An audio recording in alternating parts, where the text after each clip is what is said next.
It's Friday! Yay! But I'm glad you've come to join me for another story time.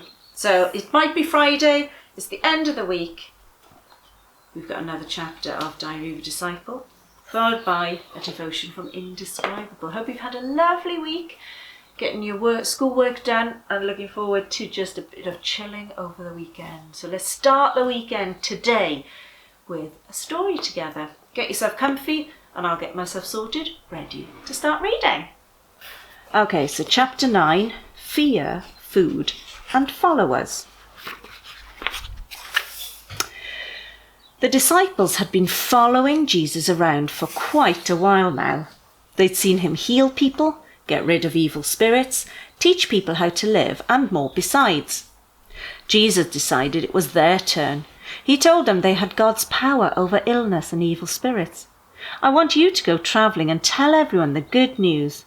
Don't take anything with you at all. No spare clothes, no bag, no food, no money. Can you imagine? Only one pair of pants. Ew! When you arrive at a town, he went on, if people are nice to you and offer you a place to stay, then stay there. If they're not nice and don't want you to stay, just leave. Sounds fair to me. And so they did. Jesus' 12 mates went off with nothing, healing people and telling them all about Jesus. You'd think this was a pretty awesome thing to do and that everyone would want a disciple in their village. But not if he happened to be Herod. People kept telling Herod that incredible things were happening all over the place. The things he heard set him off wondering, who was this Jesus guy? Was he John the Baptist who'd come back to life? Was he an ancient prophet who'd come back with another message? Herod decided that he would have to go out and find Jesus, see for himself what all the fuss was about.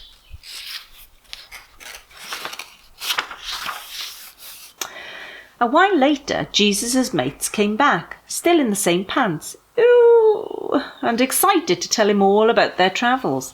They had so much to say. Jesus took them to a little village called Bethsaida, where he could be alone. As usual, though, they weren't alone for long. The locals soon figured out that Jesus was there, and they told their friends who told their friends who told their friends who told their friends. Thousands and thousands of people all gathered around, and Jesus, awesome as ever, took his time to speak to them all and healed so many of them who weren't well.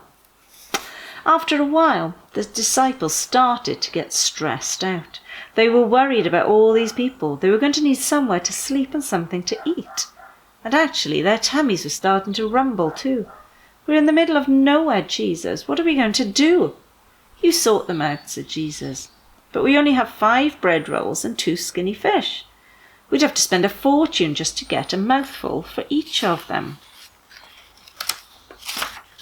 Jesus looked at the disciples' faces, smiled and said, "Okay, tell everyone to sit down in groups of 50. Jesus picked up the bread rolls and the skinny fish and looked up towards heaven. He said a prayer and then he pulled the rolls apart and broke up the fish and gave it to his mates. Go and share this out, he said. What do you think happened next? A. A few people got some breadcrumbs and the odd fishtail. B. The first group ate all the bread and the fish. C. The disciples ate all the bread and fish for themselves. D. There was a big fight because everyone was tired and hungry. E. Something else. Let's find out. The disciples kept on handing out food. Every time they thought they'd run out, there was more.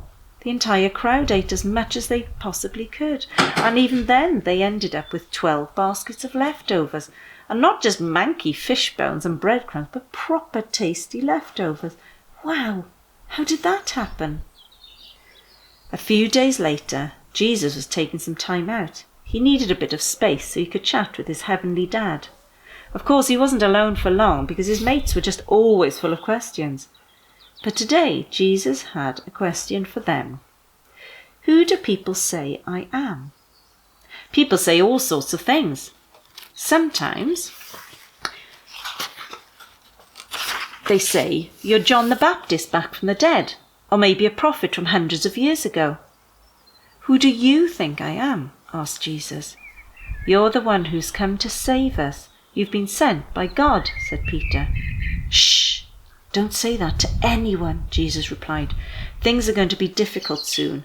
They have to be. The leaders here, the Pharisees and the priests, they're going to hurt the Son of Man. They're going to kill him, but 3 days later he'll be alive again. Did you know?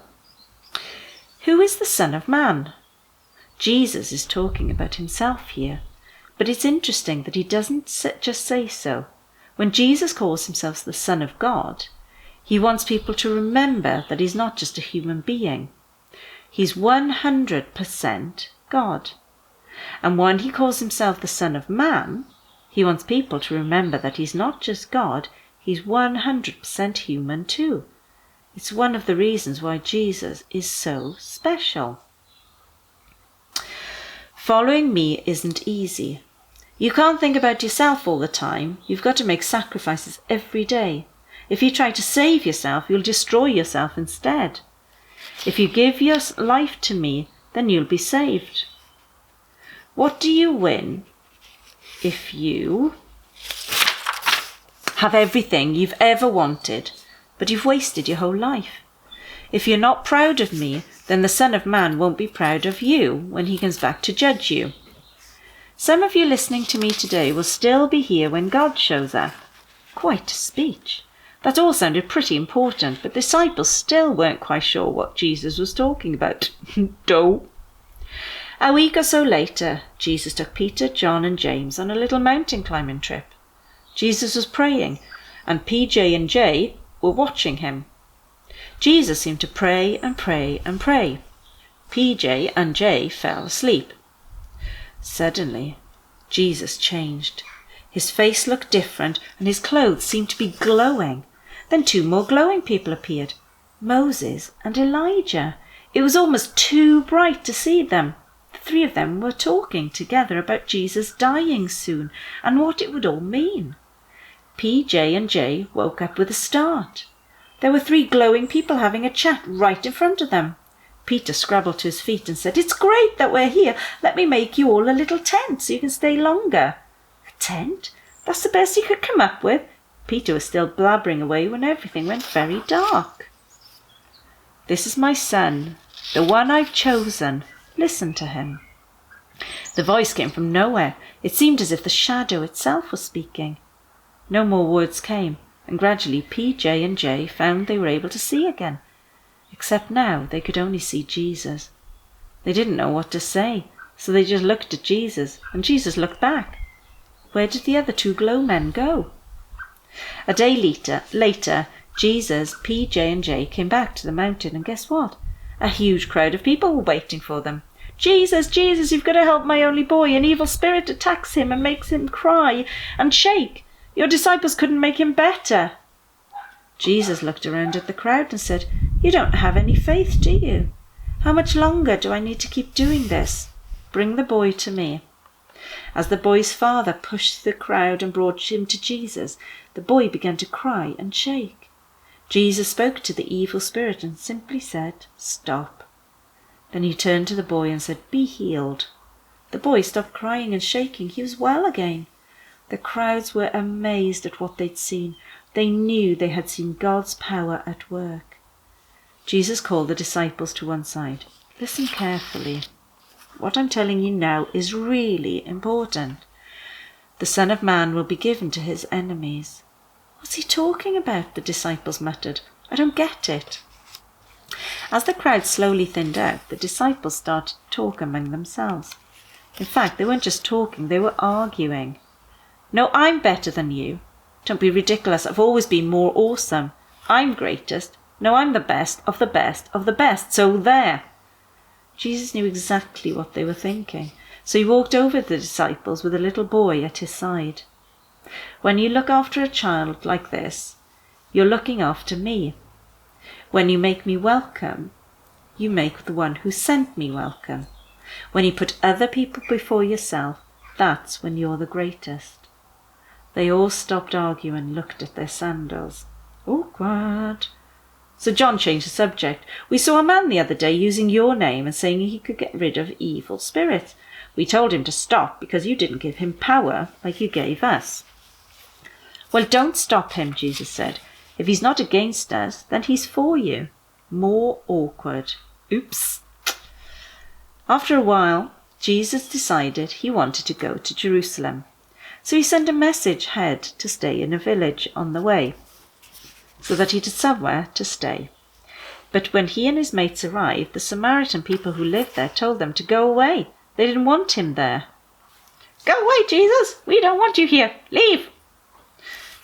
Did you know? Samaritans hated Jews and Jews hated Samaritans. They'd fallen out hundreds of years before and never made friends again.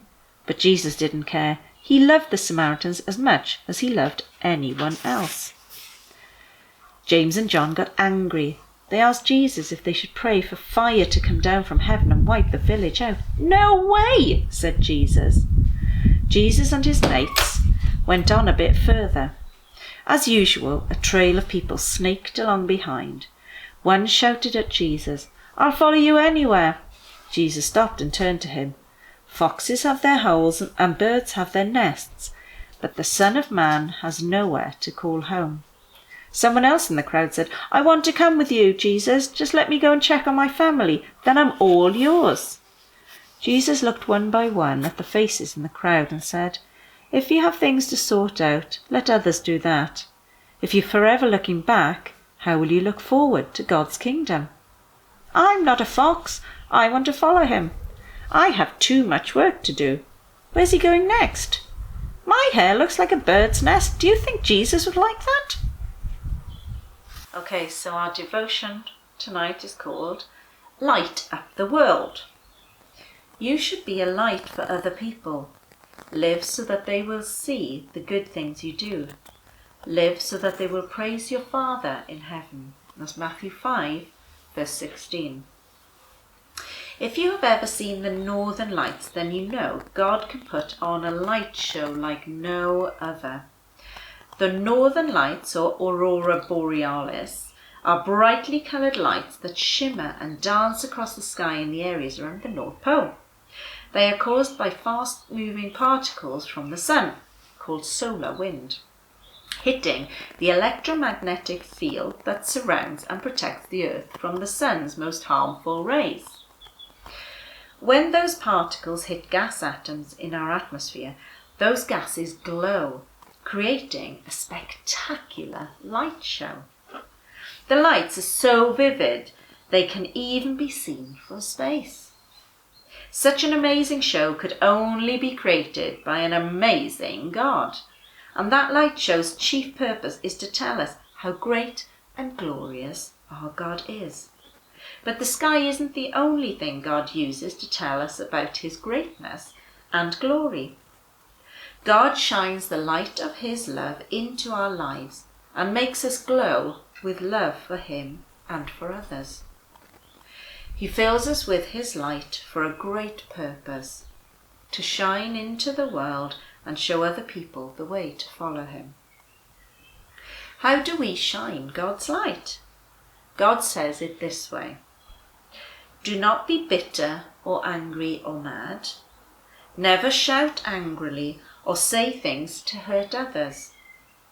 Never do anything evil.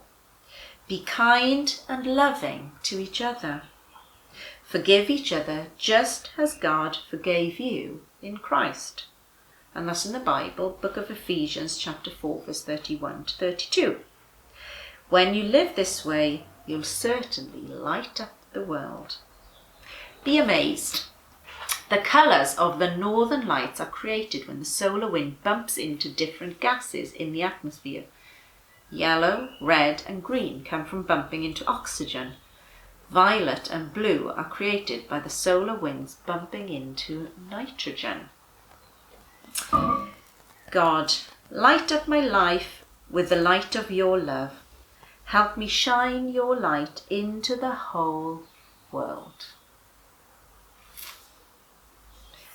Now, sometimes I was thinking about, as we were reading our story, our chapter tonight, it can sometimes be really confusing when we're listening to what the things that Jesus got up to and the things that Jesus said, and you might think, I don't understand it. And you know what, that's okay, because the Bible is a big, big book, and it's full of loads and loads of stuff. Some things that will be really clear to us, that we'll understand, and some things that we go, I have no idea what that means. And that's okay, because actually, if we understood the whole of the Bible, then we'd be as intelligent as God. And we're not. We're nowhere near being as intelligent and as clever as God. So it's okay, it's absolutely okay to not understand everything that Jesus says in the Bible. But the more we learn and the more we read it, the more we will understand. And with God's help, we can understand more and more as well. So don't be put off. Keep listening, because a lot of it will be understandable and just a little bit might be a little bit confusing. So let's finish with prayer. Dear God, we thank you that you are, as we learn about amazing things in creation, the northern lights, and how amazing that, you light up the world. It's such a huge number of colours and in different ways. And God, you help us to light the world for you. So God, please help us to be kind, to be thoughtful, to be loving. Help us to not get angry and cross and frustrated. And God, we can only do this with your help. So please would you help us to do all these things. And God, please would you help us to understand what we need to understand in the Bible, and help us to not be frustrated or annoyed if there's stuff that we don't understand. Because there's always going to be bits that are clear to us and things that are a bit foggy and a bit unclear. So God, we do thank you for what we are learning from the Bible as we read the book together. And thank you, God, that we are reminded of how amazing you are and how special we are to you. Amen. Have a lovely weekend. Join me on Sunday if you want for junior church. We've got all sorts of different age groups, different lessons for different ages. So have a look and see what suits you. And then join me again on Monday for another story time. So until then, take care, stay safe, and I will see you very soon. Bye everyone.